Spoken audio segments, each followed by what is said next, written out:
Christopher Nolan's Oppenheimer, released this year amid a swirl of Barbenheimer pandemonium, is the director at full force, displaying the true craftsmanship of filmmaking. With a star-studded cast and a $100 million budget, the film takes on the task of telling the complicated and morally questioning story of J. Robert Oppenheimer, who is considered the father of the atomic bomb. Through his early life and the Manhattan Project of World War II, to his subsequent years where his loyalty is called into question, and he is ultimately stripped of his security clearance due to his association with known communists during his life.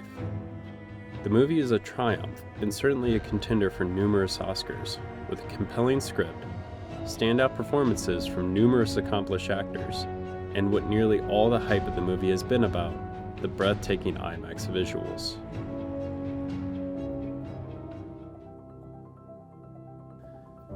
Known for his dedication to pushing the boundaries of filmmaking, Christopher Nolan has been on a filmmaking journey of the last 16 years of bringing the IMAX camera out of the world of museum informational films and into the blockbuster filmmaker's arsenal of visual storytelling tools. Starting in 2007 with the filming of certain scenes of The Dark Knight, Christopher Nolan has continued to increase the amount of IMAX footage used in his movies to the point that this year's debut of Oppenheimer was fully shot on 70mm IMAX.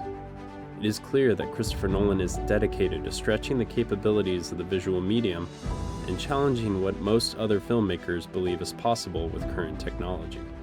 Additionally, Christopher Nolan is known to disapprove of heavy CGI use in movies, and strives to complete most of his movies with as many practical effects as possible. He's even quoted as saying that Oppenheimer has 0 CGI shots in the 3-hour runtime. While what this really means is there are no shots that are purely CGI, and CGI was most certainly used to enhance and add aspects to the film's shots. The idea that Christopher Nolan dropped an actual atomic bomb just for the movie made some rather hilarious memes. But with the director known for doing things like crashing an actual plane into a building and flipping a bus in downtown Chicago just for quick action shots in his movies, it's understandable to think the idea of dropping a real bomb didn't cross his mind at least once. With such a focus on the visuals, and where you can see the true IMAX movie, it's understandable that this is the aspect of the movie that the entire world seems to be enamored with.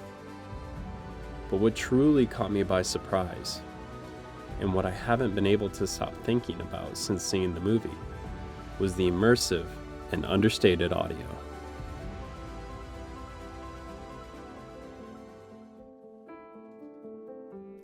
In filmmaking, there are numerous aspects of the movie-going experience that must be juggled in order to ensure your film is a success. The story must be solid and handle the reveal of information at a controlled and coherent pace. The actors must be properly cast and believable in their performance. And the visuals have to be engaging and tell the story that follows a myriad of rules that dictate everything from your settings on the camera to its placement to get a shot. And something that many first-time filmmakers gloss over is the audio. While it's easy to say, I'll just record the audio that's happening in front of the camera and call it good, there are so many aspects to audio and mixing in movies. There are several jobs on a movie that deal strictly with gathering and producing audio. Yes, the visual aspect of the movie that is shown on screen is incredibly important to telling the story, but the visuals are only half of the puzzle. The audio is telling you another part of the story, only subconsciously. The visuals of a movie can be seen as telling the story to the viewer by coming in the front door. It's what you expect and know is being used to convey the story to you, while the audio is sneaking in through the side window to tell a story that sometimes you don't even realize is there in the first place. While it is common to believe that without strong visuals, the audio is nothing, it is also true the other way around. If you don't have strong audio to support your visuals, your story is failing to reach the full potential of conveying its complex message to your audience. Now, in Christopher Nolan's extensive filmography, he has been highly criticized for his audio, from nearly impossible to hear dialogue in The Dark Knight Rises, What is this? to overpowered sound effects in Dunkirk, to both at the same time in Tenet. The structure of the vaults is based on the Christopher Nolan's audio mixing can make watching his movies a tiresome chore. But where in the past was constant criticism, Oppenheimer has proved that Christopher Nolan can indeed show restraint when it comes to audio.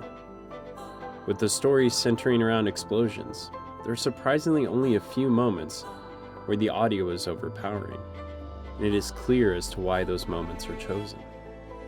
Not only that, but the audio in the movie takes a more central role in conveying the inner thoughts and emotions of the central character, mostly in two pivotal scenes: the Trinity Atomic Test and Oppenheimer's speech to the Los Alamos community after the first bomb is dropped on Hiroshima.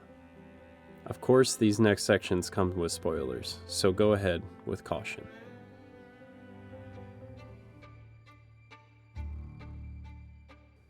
The first of these two moments is the one and only full-scale test of the atomic bomb. Done at a site in New Mexico dubbed the Trinity site, the scene is gripped with tension as pressure on the scientists, particularly on Dr. Oppenheimer, is truly unimaginable, as the future of the war effort rests on their work in a completely new field. The test has come down to the last possible night before a report is due back to the president, and a storm has rolled in, further restricting when the test can be conducted. The quick cuts and rapid jumps to different observation areas, along with the tense music, puts the audience on the edge of their seat. This test is the culmination of so much time and effort, and so much is hinging on the success of the bomb detonating. The stress on the scientists is palpable in every beat. The lead up to the pushing of the button to initiate the test is a whirlwind of tense music and barked commands. The audio builds and builds, and the viewer is primed for a pivotal moment.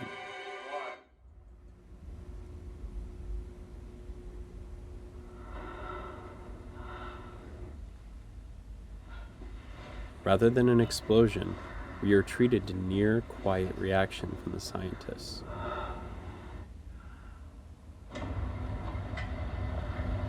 Of course, we as the audience know that the test was a success, but the audio twist of choosing near silence draws us into the awe that was felt in that moment. I say near silence because we are treated to first-person audio. We hear the deep and labored breaths of the scientists. We are living this moment in their shoes. While we may not be physicists and understand the science involved, we understand the gravity of this moment and the sheer power that is on display.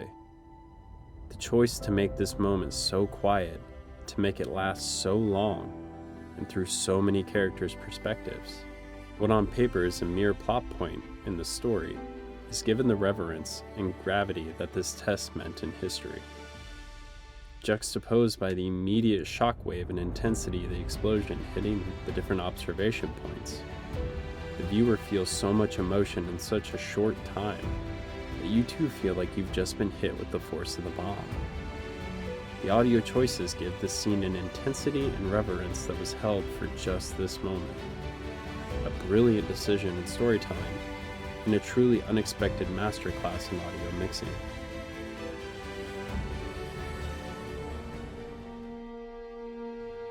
The second of these two impactful moments happens shortly after the Trinity Test, when Dr. Oppenheimer gives a speech to the scientists at Los Alamos research site following the first atomic bomb being dropped on Hiroshima. It is clear that there is a sense of accomplishment by everyone in the town. But despite the excitement from everyone, Dr. Oppenheimer is clearly distraught. We have seen him go back and forth with his support of dropping the bomb, weighing the morality of ending so many civilian lives, despite the bomb being the sole focus of their work for the last few years. At this moment, he is a troubled man, proud of the tireless work that this small community had put in to achieve such a seemingly impossible feat, but also horrified by the outcome. He knows that no action exists in a vacuum, and their accomplishments will have far-reaching effects for years to come. As Dr. Oppenheimer steps up to address the people whose collective effort has ensured the death of thousands, the impact begins to hit him. We hear the roar of the crowd drumming their feet against the bleachers, as it takes on a deafening roar, almost as if the quake of the bomb is resonating here within the gym. This cuts to an instant quiet as Oppenheimer tries to compose himself. It's the same first-person quiet we heard during the Trinity Test, but this time is much eerier. There's an underlying anxiety in the silence, as you hear what sounds like distant explosions. Dr. Oppenheimer starts to address the crowd as he almost stumbles over his words. It's too soon to determine what the results of the bombing are. Breathlessly trying to give the illusion of confidence. But I'll bet the Japanese didn't like it. The audience cheers for him, but the sound is cut back to first-person quiet by a bone-chilling scream. The next time the audience cheers, all we hear is their chairs scoot across the floor as they stand. I just wish we had it in time to use against the Germans.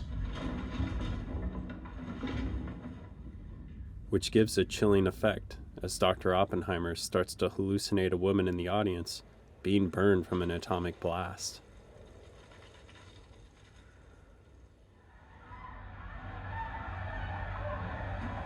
The whole building begins to shake as we hear muffled cheers from the audience, but rather than just excitement, we hear the deafening roar of the foot drumming as the sound of screams and horror lie just under the jubilation.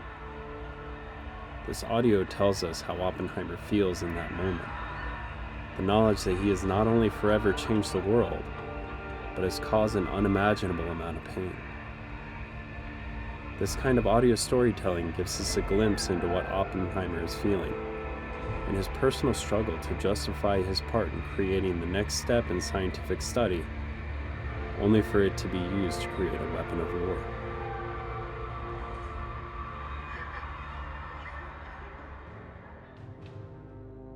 Oppenheimer is truly Christopher Nolan at his best, and despite losing out to Barbie for overall box office return, the movie is still an incredible accomplishment of filmmaking, and we should all consider ourselves lucky to have two such amazing films released in the theater at once.